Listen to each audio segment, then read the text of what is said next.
জুলাই শহীদ দিবস আজ নানা আয়োজনে পালিত হচ্ছে সারা দেশে। 2024 সালের 16 জুলাই কোটা সংস্কার আন্দোলনের উত্তাল সময়ে রংপুরে পুলিশের গুলিতে নিহত হন বেগম রোকেয়া বিশ্ববিদ্যালয়ের শিক্ষার্থী আবু সাইদ।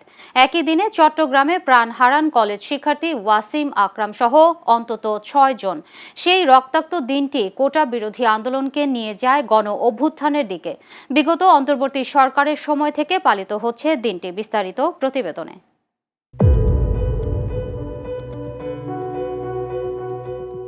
বুক চিতিয়ে দুই হাত ছড়িয়ে দাঁড়িয়ে অন্যায়ের বিরুদ্ধে সংগ্রামে আবু সাইদ নামের এক তরুণের আত্মত্যাগে এই দৃশ্য কেবল একটি মুহূর্ত ছিল না, হয়ে উঠেছিল জাতির বিবেক জাগরণের প্রতীক। সেই আত্মত্যাগের পথ ধরেই ছড়িয়ে পড়েছিল আন্দোলন, বদলে গিয়েছিল দেশের রাজনৈতিক গতি প্রকৃতি।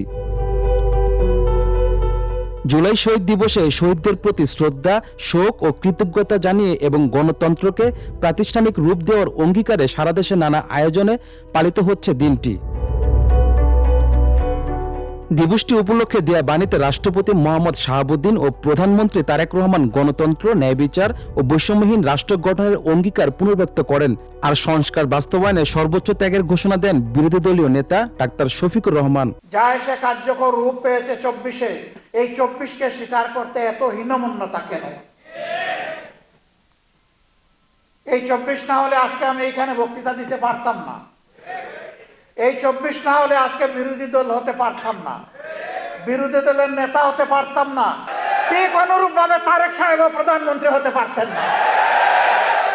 সরকারি দল বিরোধী দল মিলেই গণতন্ত্রকে যেমনি প্রাতিষ্ঠানিক রূপ দিতে চাই, তেমনি জুলাই সনদকে অক্ষরে অক্ষরে বাস্তবায়ন করতে চাই।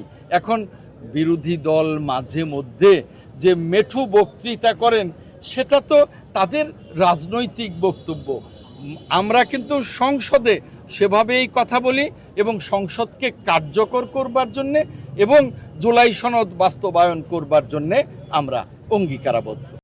শহীদদের স্মরণে শ্রদ্ধা নিবেদন করেন জুলাই আন্দোলনের অন্যতম নেতা ও জাতীয় নাগরিক পার্টির আহ্বায়ক নাহিদ ইসলাম।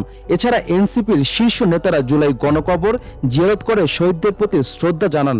আজকের এই দিনে আমরা মনে করি যে শুধু স্মরণ করার মধ্য দিয়ে নয়, শ্রদ্ধা জ্ঞাপনের মধ্য দিয়ে নয়, বরং আবু সাইদেরা যে কারণে শহীদ হয়েছিল আমরা তাদের উত্তরসূরি। আমাদের দায়িত্ব সেই নতুন বাংলাদেশ, বৈষম্য বিরোধী বাংলাদেশ, আমাদের সেই ইনসাফের বাংলাদেশ প্রতিষ্ঠার জন্য কাজ করে যাওয়া।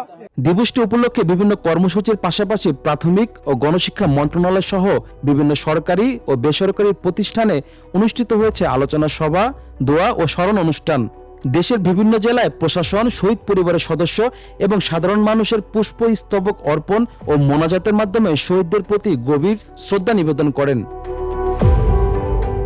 শহীদদের স্মরণে উচ্চারিত প্রতিটি অঙ্গীকার যেন বাস্তবায়িত হয় ন্যায় বিচার, জবাবদিহি ও মানবিক রাষ্ট্র গঠনের পথে।